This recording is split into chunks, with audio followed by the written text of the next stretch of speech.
अद्य वयं जानीमः एव संस्कृतवाङ्मये शैक्षिकदर्शनं मनोविज्ञानं च इति विषये इयं कार्यशाला समारभ्यमाना वर्तते।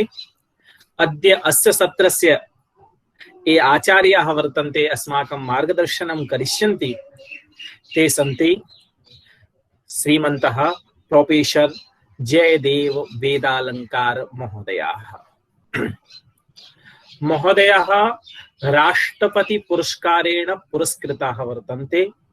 अत्यन्तं यशस्विनः विद्वांसः, वैदिक दर्शनं, भारतीय दर्शनम्, उपनिषदां, वैदिक साहित्यस्य इतिहासः, भारतीय दर्शनं, तत्र तत्त्वमीमांसा इत्यादीनां विषयाणां सुतरां महनीयाः विद्वांसः वर्तन्ते आचार्याः। आचार्याः बहुभिः पुरस्कारैः पुरस्कृताः वर्तन्ते। तैः वेदरत्न पुरस्कारः लब्धः वर्तते, स्वामी प्रणवानंद पुरस्कारः, आर्य साहित्य पुरस्कारः, उत्तर प्रदेश संस्कृत अकादमी पुरस्कारः, अन्ये बहवः पुरस्काराः सम्प्राप्ताः वर्तन्ते। स्वामिनां वयम् अस्यां कार्यशालायां, गुरूणाम् अस्यां कार्यशालायां पौनः पुण्येन वयं स्वागतं कुर्मः, वंदनं कुर्मः, अभिनंदनं कुर्मः।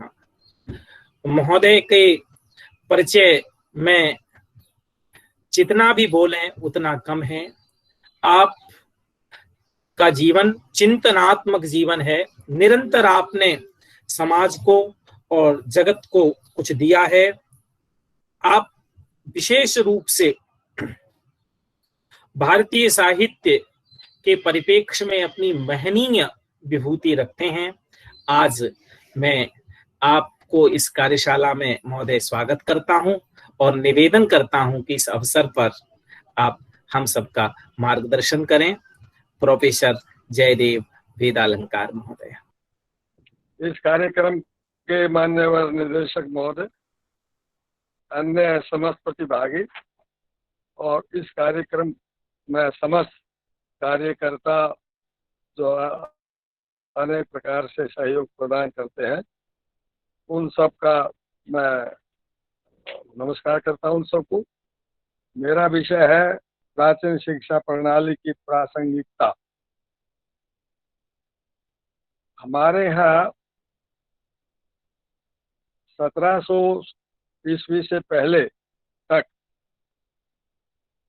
भारतीयों का या उसके बाद में मुस्लिम सम्राटों का राज रहा और लाखों वर्ष तक हमारा अपना वैदिक वेद से लेकर के समस्त साहित्य, जिसमें सैकड़ों ग्रंथ हैं, वो रहे और उनमें प्रतिपादित जो शिक्षा का स्वरूप था उसका प्रचलन रहा।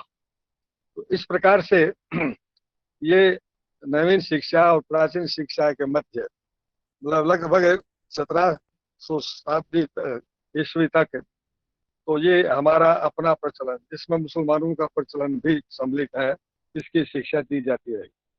तो क्योंकि हमारा प्रचलन वेद से प्रारंभ होता है, तो वेद में शिक्षा पर जितना विचार किया गया है, जो मैं संक्षिप्त रूप से आपके सामने प्रस्तुत कर रहा हूं।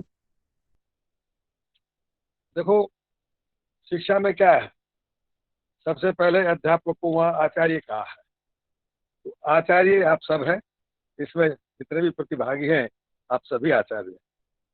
तो वेद कहता है आचार्य कैसा होना चाहिए था, अध्यापक कैसा होना चाहिए। आचार्यो मृत्युर वरुण सोमपय औषधय पय।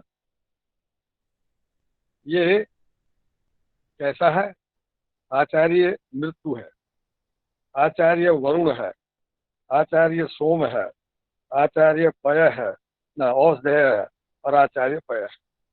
अब मैं इनकी बहुत ही संक्षिप्त व्याख्या इस मंत्र की मैं आपके सामने प्रस्तुत करता हूँ, फिर आगे हम विषय प्रारंभ करेंगे। आचार्य मृत्यु हुआ। आचार्य मृत्यु का मतलब यह है कि आचार्य अपने छात्र के अंदर, ब्रह्मचारी के अंदर जितने भी दुर्गुण है, बुरे गुण है, अर्थात उसके अंदर बुराइयां हैं, उन सब को मृत्यु बन करके उनको दूर करने का प्रयास करता है। हमारे जब हम गुरुकुल कांगड़ी विश्वविद्यालय में पढ़ रहे थे तो हमने जिन आचार्यों से पढ़ा उनमें बहुत से आचार्य ऐसे ही थे जैसा कि इस वेद मंत्र के अंदर लिखा। मैं अपने विषय को थोड़ा सरल करने के लिए बताता हूँ कि अंतिम आचार्य मेरे आचार्य रामनाथ वेदालंकार थे। मैं बाहर से पढ़कर आया था, हाई स्कूल पास करके। मेरी संस्कृत अत्यधिक कठिन, क्या कहते, वो खराब थी। न मुझे व्याकरण आता था, कुछ नहीं आता था। लेकिन मेरे आचार्य ने ये जो मेरी कमी थी इसको मृत्यु बन करके, वो उस समय मुझे अनुवाद कैसे किया जाता है, एक एक धातु के साथ क्या क्या लगाया जाता है, वो बैठ कर, जबकि वो आचार्य थे, बड़े भारी विद्वान भी थे और एमए को ही पढ़ाते थे, लेकिन ये सब करके वो ये सब छोड़ देते। पात्रता देखी तो उन्होंने मृत्यु बन करके मेरी सब कमियों को दूर। दूसरा आचार्य का गुण होता वरुण। वरुण क्या है? वरुण कहते हैं, ऋग्वेद में भी कहा, वरुण पश्यति तृतीय है। जब दो व्यक्ति मिलकर के जहाँ कोई कार्य कर रहे होते हैं, पाप कर्म कर रहे होते हैं, तो वहां तीसरा वरुण भगवान जो देख रहा होता है। ऐसे आचार्य वरुण होता है। कैसे होता है? आचार्य प्रत्येक कमी, प्रत्येक कमजोरी, प्रत्येक दुर्गुण जो छात्र का है उसको बड़ी ही दृष्टि से देखता है, निरीक्षण की दृष्टि से देखता है। गुरुकुल कांगड़ी में पहले वर्ताभ्यास चलता था। तो वर्ताभ्यास का मतलब यही था कि उसमें वो केवल ब्रह्मचारी का चाल चलन कैसा है इस पर आचार्य अपनी दृष्टि रखता था। हाँ जी, बीच में से रुकावट आ गई थी, तो मैं इसको संक्षिप्त करता हूँ। तो आचार्य जो वर्ण पढ़ करके इसलिए उसका फिर था आचार्य वर्ण के बाद में सोम।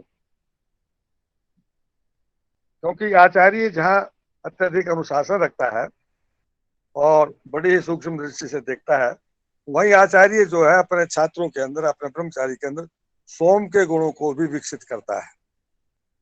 और वो जिस प्रकार आगे है पैर, पैर जल को भी कहते हैं, पैर दूध को भी कहते हैं। तो दूध बन करके जल के समान आचार्य अपने ब्रह्मचारी के अंदर उन सब गुणों को विकसित करता है जिससे उसके अंदर सोम यानी अच्छे गुण, सद्गुण, विनम्रता आदि, और वो अधिक से अधिक, जैसे दूध में तेज होता है, ओज होता है, और ऐसी चीजें होती है कि जो हमें शक्ति देती है, उस प्रकार से आचार्य उसको बनाता है। आचार्य सब सख्त होने पर भी, सब कुछ होने पर भी कहते हैं आचार्य औषधाया। आचार्य जो है औषधि का काम भी करता है। कोई भी अगर आचार्य के अंदर, विद्यार्थी के, उसके ब्रह्मचारी के अंदर कोई बीमारी आ गई, चाहे शारीरिक हो, मानसिक हो, सब प्रकार का वो एक प्रकार से औषधि बन करके उसका उपचार करता है, उसका इलाज करता है। इस प्रकार से हमने देखा आचार्य जो है, हम जो सारे अध्यापक हैं, जो आचार्य बने हुए हैं, वो कैसे होने चाहिए। इसलिए कहा कि आचार्य जो है इस प्रकार से अपने छात्र का हमेशा कल्याण करने की बात सोचता है। अब आइए हम यजुर्वेदीय में शिक्षा का क्या वर्णन है वो थोड़ा बताते हैं। अब यजुर्वेद में कहा है कि आचार्य एक प्रतिज्ञा करता है, संकल्प करता है, जो उसके छात्र पढ़ने आते हैं, जो ब्रह्मचारी उसकी शरण में आते हैं, समीप आते हैं और उसके से शिक्षा ग्रहण करते हैं।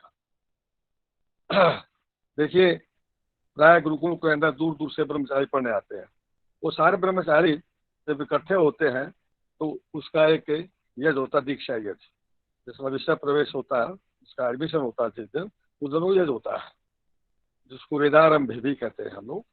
तो वो यज्ञ में आचार्य एक प्रतिज्ञा करता है और क्या कहता है, ये बच्चे के माता पिताओं, तुम इतनी दूर से आप अपने बच्चों को भेज रहे हैं, हम पर विश्वास और हम पर श्रद्धा रखकर भेज रहे हैं, तो लो, मैं तुम्हारे सामने प्रतिज्ञा करता हूँ, जब ये छात्र पढ़ करके यहाँ से निकलेगा तो हम इस छात्र के समस्त दोषों को दूर करके एक अच्छा नागरिक बना करके, एक युग बना करके राष्ट्र को मैं समर्पित करूंगा। इसलिए कहा इसकी वाणी को शुद्ध करूंगा, इसको प्राणवान बनाऊंगा। आज सबसे पहले हमारी नवीन शिक्षा के अंदर जो कमी है तो प्राणों की है। छात्र में प्राण रहते ही नहीं, क्योंकि इसमें ब्रह्मचर्य का पालन होता ही नहीं है। और उसको शुद्ध करूंगा। चक्षुष शुद्धा, मैं चक्षु जो है, मैं ज्यादातर 90% जो दोष है वो हमारे चक्षु के माध्यम से आते हैं, कहते मैं उसको शुद्ध करूंगा। श्रोत्रंत्र शुद्धामि, जो हमारे श्रोत्र में उनको शुद्ध करूंगा ना। फिर वो फिजिकल कहता है क्या, नाभि के शुद्धामि, मैं शरीर का जो हमारा आधार है नाभि, मैं उसको शुद्ध पवित्र उसके दोषों को दूर करूंगा। मेढरम से शुद्धामि, तो मैं अगली इंद्रिय को शुद्ध करूंगा। वायु से शुद्धामि, मैं वायु को शुद्ध करूंगा। मैं इनके संयोग इसलिए नहीं करूंगा, आपको आते हैं चरित्रार्थ सुंदर। और अंत में आचार्य कहता है मैं इसके चरित्र को शुद्ध करके राष्ट्र को समर्पित करूंगा। इस प्रकार से फिर आचार्य के लिए कहा कि भाई वो जो ब्रह्मचारी है उसके मन को, उसकी चक्षु को सब प्रकार से उसको शिक्षित करके, उसको उन्नत करके, विकसित करके पूरा आचार्य इस प्रकार अपने ब्रह्मचारी का निर्माण करता है और विकास करता है। आचार्य है वो हम पढ़ाता है। तो जो आचार्य इस प्रकार से हमें पढ़ाता है तो एक जैसा हमें ज्ञान तो नहीं होता। कोई विद्वान हो जाता है तो उस ज्ञान को नहीं प्राप्त कर पाता। तो कहा अक्षरवंत है कणवंत सकायो मनो जवेशु असमा बभू। कहते हैं कि हमारा जो मन का वेग है, शक्ति है, वो समान रूप से नहीं होती। क्योंकि कहा वेद नहीं कि स्थिरम पीतम आहु, जब मन स्थिरम पीतम आहु, मन जब स्थिर होता है तो पीने का कहा वो ज्ञान को पान करता है, तो उस ज्ञान को ग्रहण कर लेता है जो आचार्य उसको देता है। आगे कहा अथर्ववेद में, अथर्ववेद के मंत्र को पहले मैंने कहा भी है। तो देखिए वेद में ये बात कही है कि जो शिक्षक है, जो आचार्य है, जो शिक्षा देने वाले जितने आचार्य हैं वो सब के सब ऐसे आचार्य अपने अंदर करे। आचार्य उपनय मानो ब्रह्मचारिणम कृणुते गर्भमंतः। और 3 प्रकार का जो अज्ञान है उस अज्ञान को आचार्य उसको दूर करता है। लेकिन कैसे अपनाए उसे? ये बिल्कुल जैसे कि माँ अपने गर्भ के अंदर पुत्र को रखती है और उसकी रक्षा करती है। गाय के अंदर भी अगर गर्भवती है तो वो भी शेर से भी मुकाबला कर लेती है अपने, क्योंकि उसके प्राण के साथ में उस बच्चे का संबंध जुड़ जाता है। तो इसलिए कहा कि जो आचार्य है इस प्रकार से मतलब बिल्कुल इतना संबंध होना चाहिए कि वो बिल्कुल जैसे कि मैं माँ के मुंह का बच्चा, इस प्रकार के आचार्य का गर्भ की चर्चा की है। अब उपनिषदों की शिक्षा, उपनिषदों में अनेक आता है। यानी उस समय क्या पढ़ा जाता था इसका वर्णन भी आता है। जहाँ सनत कुमार जो है वो बताता है, नारद से पूछा तो नारद विद्याओं का नाम लेता है, जिसमें 4 वेदों का नाम लेता हूँ, इतिहास का नाम लेता, पुराण व्याकरण आदि, और राशि विद्या, गणित विद्या, और सब इन अंत में ज्योतिष विद्या तक का वो जिक्र करता है। मतलब बहुत विषय पढ़ाए जाते थे, केवल कर्मकांड ही नहीं सिखाया जाता था। इसलिए आवश्यकता पड़ी कि देश में जब अंग्रेजों का राज प्रारंभ हुआ तो उस समय में वहां पर ब्रिटिश में ही 2 दल बन गए।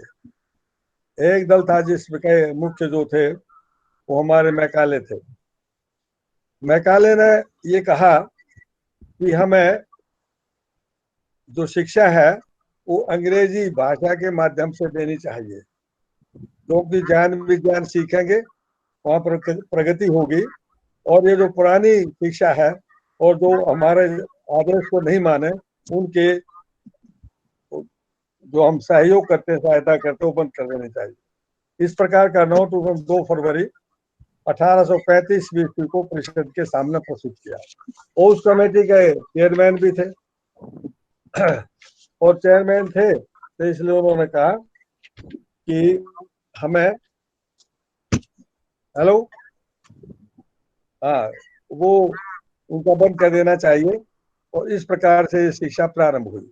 परंतु वहीं पर एक दूसरा पक्ष भी था जिनका कहना था कि नहीं, हम वहां पर राज करते हैं तो हम उनको विवश नहीं करना चाहिए, उनकी संस्कृति की और उनका जो भी उनकी विद्याएं हैं उसके अनुसार ही हमें शिक्षा प्रदान करनी चाहिए। अंत में ब्रिटिश सरकार के पास ये जब कानून बनने के लिए गया तो वहां पर मैकाले विजय हो गया, उसकी जीत होगी। और हमें भारतीय जो अंग्रेजों की शिक्षा थी वो उन्हें प्रारंभ हो गई। परंतु इस विषय में मेरा एक व्यक्तिगत मत है, और ये है, यद्यपि उनका कोई राजनीतिक उद्देश्य अच्छा बुरा जो रहा हो, हम उनकी आलोचना मैकाले जी करते ही करते हैं, परंतु एक लाभ हुआ कि हम यहाँ के जितने अच्छे परिवार के लोग थे, जो धनाढ़ थे या जो समर्थ थे, उन लोगों ने वहां विदेश में जाकर के शिक्षा ली और देखा कि एक आजाद देश के लोग कैसे रहते हैं। इससे वहां हमारे देश के को स्वतंत्र कराने के लिए नरम दल, गरम दल और कई प्रकार के विचारों के वहां पर संगठन बने, और उससे हमारी स्वतंत्रता आंदोलन के अंदर बड़ा योगदान मिला। ऐसा मेरा अपना व्यक्तिगत विचार है कि नवीन शिक्षा पुरानी शिक्षा में वास्तव में क्या अंतर है। मेरा इसमें ये मानना है कि भाई विषय तो आज जो संसार में पढ़ाया जाता है आप वही पढ़ाएंगे, आप नए विषय कहाँ से लाएंगे, चाहे अंग्रेजी हो, साइंस हो और दुनिया भर की और जितने भी विषय है। जैसे जब ये सारी शिक्षा का हुआ तो एक यहाँ पर हमारे देश के अंदर जागरण काल प्रारंभ हुआ, और उस जागरण का काल का मैं नाम रखता हूँ गुरुकुल कांगड़ी की स्थापना। गुरुकुल कांगड़ी की स्थापना और महर्षि दयानंद जी का उद्भव। तो गुरुकुल उनके विचारों के आधार पर सत्यार्थ प्रकाश महर्षि दयानंद जी ने लिखा और अपने दूसरे और तीसरे समोल्लास में संपूर्ण शिक्षा का महत्व बताया। और आप आश्चर्य करेंगे, दयानंद जी ने जहाँ अन्य सभी विषयों का जो जो आजकल विश्वविद्यालयों में कई नहीं, सब में नहीं भी पढ़ाए जाते हैं, उनका उन्होंने नाम भी लिया कि इनका इतने इतने समय तक पढ़ाने का प्रबंध करना चाहिए। परंतु उन्होंने लिया, लेकिन अंतिम जो विषय लेते हैं वो लिया जो आज तक दुनिया में कहीं पर नहीं किया जाता, और वो है कि, और उसका वर्ष भी 4 साल रखा कि 4 साल तक उस आप अपने छात्रों को, ब्रह्मचारियों को, स्नातकों को शस्त्र अस्त्र विद्या सिखाएंगे। ये जो हमारे देश पर बार बार होता है, हम डर जाते हैं। अगर हम शुरू से ही हमारे स्नातक बनकर के शस्त्र अस्त्र विद्या चला के सीखे तो हमारी बहुत कुछ समस्या हल हो सकती है। अब मैं इसका उपसंहार करते समय एक बात कहना चाहूंगा कि संसार के अंदर विज्ञान ने बहुत उन्नति की है, तो माना ठीक है, उसके लिए बहुत बड़े बड़े काम भी हुए, ये भी ठीक है।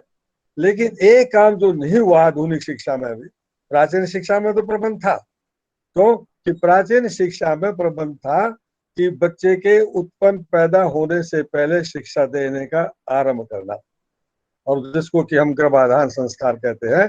आज उस संस्कार को समाप्त हो गया। मैं, आप नाराज ना हो तो मैं एक मजाक में बात कहूंगा कि आज जो हम संतान पैदा कर रहे हैं वो बाई चांस कर रहे हैं। हम तो और कुछ के लिए करते हो काम, वो हम संतान पैदा करने के लिए नहीं कर रहे होते।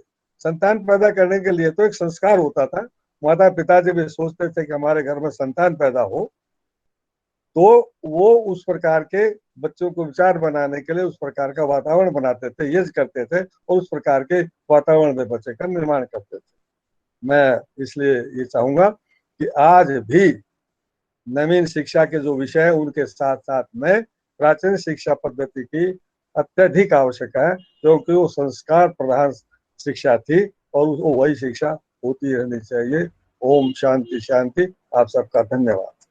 जिन प्रतिभागियों के प्रश्न हो तो उनसे निवेदन है, कृपया गुरुजी का महान अनुभव है इस संदर्भ में प्राचीन जो शिक्षा है उसके बारे में, तो गुरुजी से प्रश्न कर सकते हैं आप लोग। गुरुदेव, मेरा एक प्रश्न है कि प्राचीन समय से वर्तमान समय काफी परिवर्तन हो गया है, तो जो प्राचीन शिक्षा है उसको हम वर्तमान परिप्रेक्ष्य में एक प्रकार से मतलब अपडेट करके प्रस्तुत कर सकते हैं, या उसको वैसे की वैसे ही पढ़ाना चाहिए जैसे वो प्राचीन समय में थी? देखिए, हर जमाने में परिवर्तन होता है, हर समय के नियम बदलते हैं। उस समय जंगल के अंदर गुरुकुल होते थे, अब गुरुकुल कांगड़ी भी शहर के अंदर आ गया। तो आवश्यकता अनुसार हम परिवर्तन करता होता रहता है और वो करना चाहिए। भाई उस समय आप आचार्य कहते थे, अब आचार्य कहना शायद लोग सामाजिक रूप से बहुत अच्छा नहीं मानते हो, तो परिवर्तन आवश्यक करके मतलब यह है कि हमारा बच्चा जो है जब निकले, हर एक धर्म, हर एक विश्वविद्यालय, हर एक शिक्षा नीति चाहे वो किसी की हो, उसका एक ही है कि एक हम अच्छा इंसान बना सके। इसलिए वेदों में भी कहा मनोभाव, कुरान में भी कहा कि इंसान बन। तो ये बनाने के लिए जो शिक्षा का उपयोगी हो वो हमें करना चाहिए। हमारे ये जो शिक्षा का प्रारंभ है, देखिए दो संसार में सिद्धांत है। एक विकासवाद का सिद्धांत है जो कहता है कि भाई हम बंदर से धीरे धीरे विकसित होकर के मनुष्य बने। एक हमारा हम इसको, मैं इस युग को ह्रासवाद कहता हूं कि हमारा जो पहले का साहित्य था, जो हमारे ऋषि मुनियों ने चिंतन किया, वो चिंतन आज नहीं है, बहुत कम समाप्त हो गया है।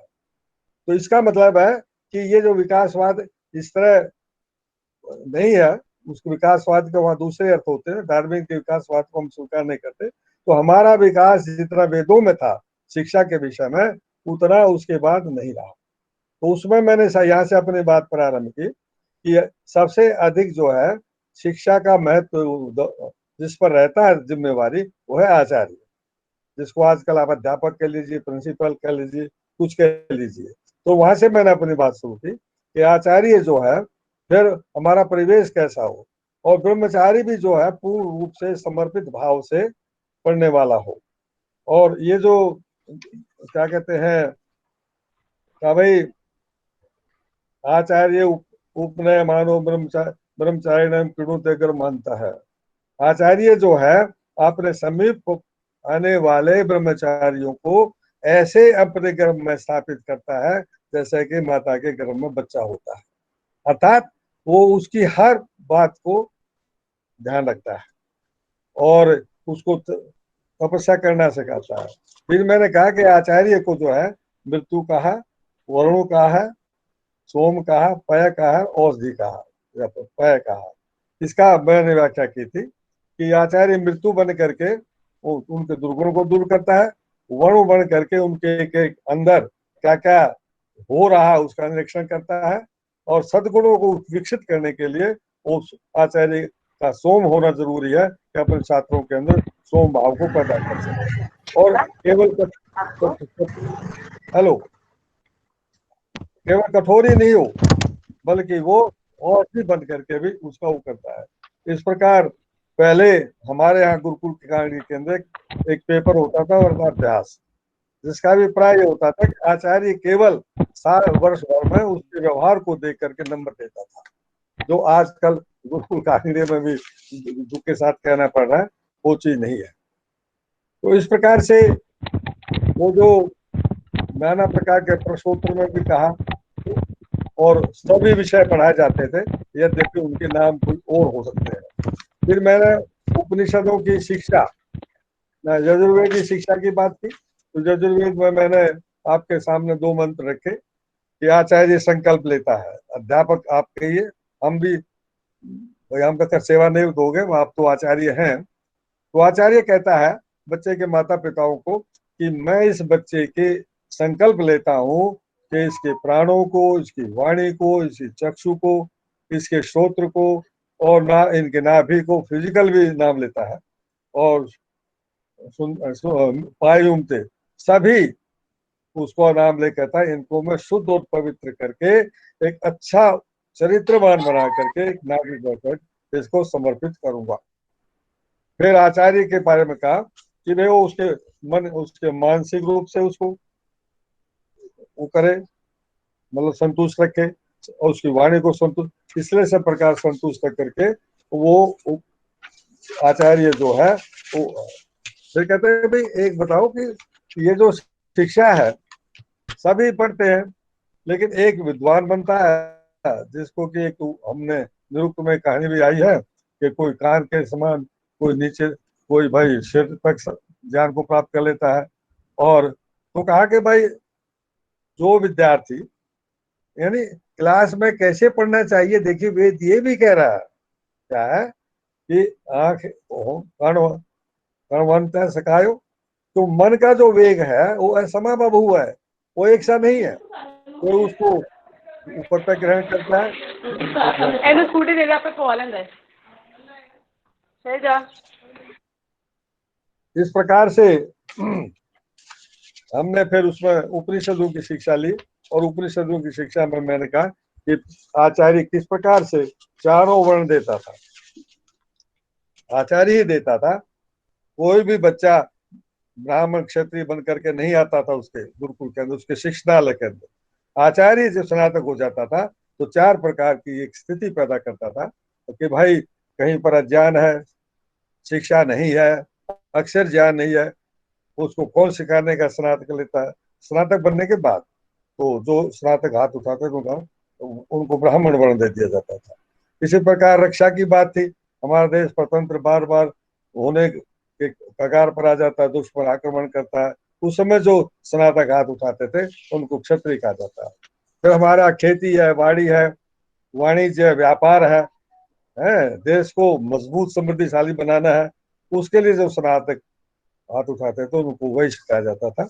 और इसी प्रकार जो आज हम एक शूद्र शब्द को घृणित अर्थ में ले आए हैं, यानी वेद में भी, ऋग्वेद में भी कहा है कि भाई ना, पुरुष सूक्त में भी कहा है कि भाई आचार्य जो उसका पैर है ब्रह्म का, अगर कल्पना करें, पग पाद करें तो शूद्र है। आज दुनिया में अपन को सिर को चूमते हुए देखा है? अगर कोई भी व्यक्ति नमस्कार करेगा तो आपके पैरों को छुएगा। तो शूद्र शब्द बुरा नहीं था, बल्कि आचार्य कल्पना कहता था। और देखो बच्चों, एक हमारे देश के अंदर कई जगह रोग फैले हुए हैं, उन रोगों को निरोग करना है तो उस जा करके उन रोगियों की सेवा करके उनको स्वस्थ करके पुनः एक अच्छे नागरिक के रूप में जो उनको करेगा वो उसको शूद्र कहा जाएगा।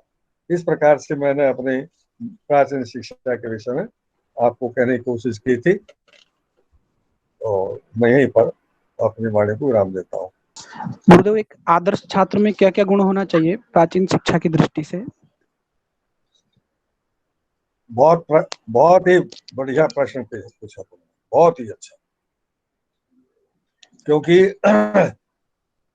आज इस संसार के अंदर छात्रों की उद्दंडता देखते हुए इस प्रकार का प्रश्न आपके मन में आना एक बहुत अच्छी बात है।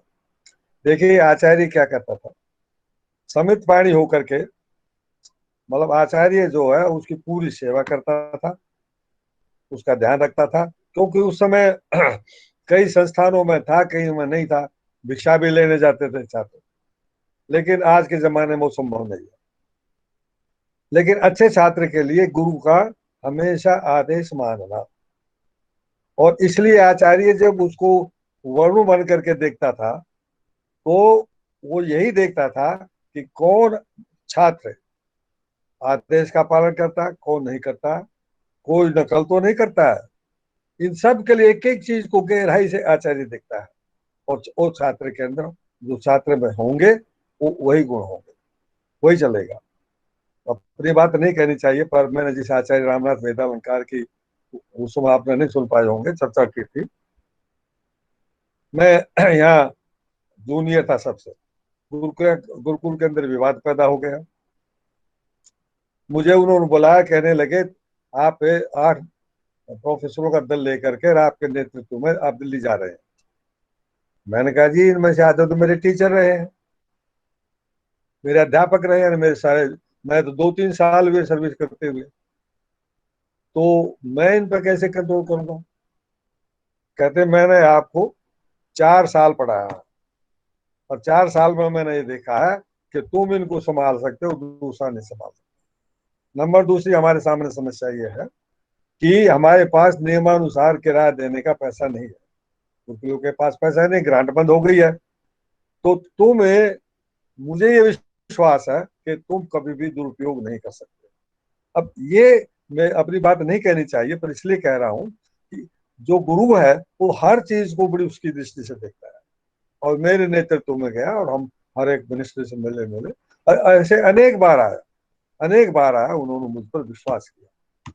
इतना ही नहीं किया, हम आपस में वो भी कमेटियों में होते भी, शिक्षा भी पटल आदि में मैं भी होता था, तो वहां पर वो खूब बहस करते थे। और भाई मैं तो छात्र था और जवान था, मैं भी बहस करता था, लेकिन जब मिलते थे दोबारा तो उनके चेहरे पे मैंने कभी ये नहीं देखा कि मैं उनके सामने बोला हूँ। उसी तरह प्रसन्नता से, उसी तरह से। तो कहने का अभिप्राय है छात्र को ऐसे बनने की कोशिश करनी चाहिए। और हम भाई नंबर भी बहुत अच्छे आते रहे, और उनके इस देखने की दृष्टि को देख करके हमें इतनी प्रोत्साहन मिला कि राष्ट्रपति पुरस्कार भी उन्हीं ने मेरा नाम रिकमेंड किया और राष्ट्रपति पुरस्कार भी दिलाया। ये कब होगा? क्योंकि छात्र के अंदर, ब्रह्मचारी के अंदर, विद्यार्थी के अंदर पात्रता उत्पन्न होनी चाहिए, और पात्रता सेवा आदि, पढ़ने लिखने सभी प्रकार के कार्य करने पर होती है। तो ऐसा आज के छात्र, पुराना जमाना हो चाहे जमाना हो, ऐसे छात्र को होना चाहिए। धन्यवाद गुरुजी। वयम् अत्यन्तं सौभाग्यशालिनः स्मः। भवद्भिः अस्माकं समेषामपि मार्गदर्शनं कृतं।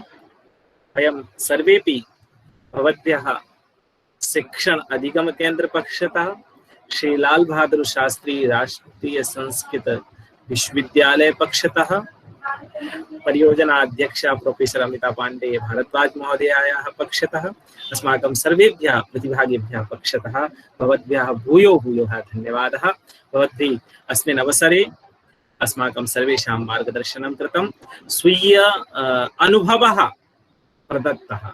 एतेन वयं पाथेयं स्वीकृत्य वयम् अग्रे प्राचीन शिक्षा पद्धतिम् आधुनिक परिप्रेक्ष्ये संयोजयिष्यामः। अतः भवद्भ्यः भूयो भूयो धन्यवादः।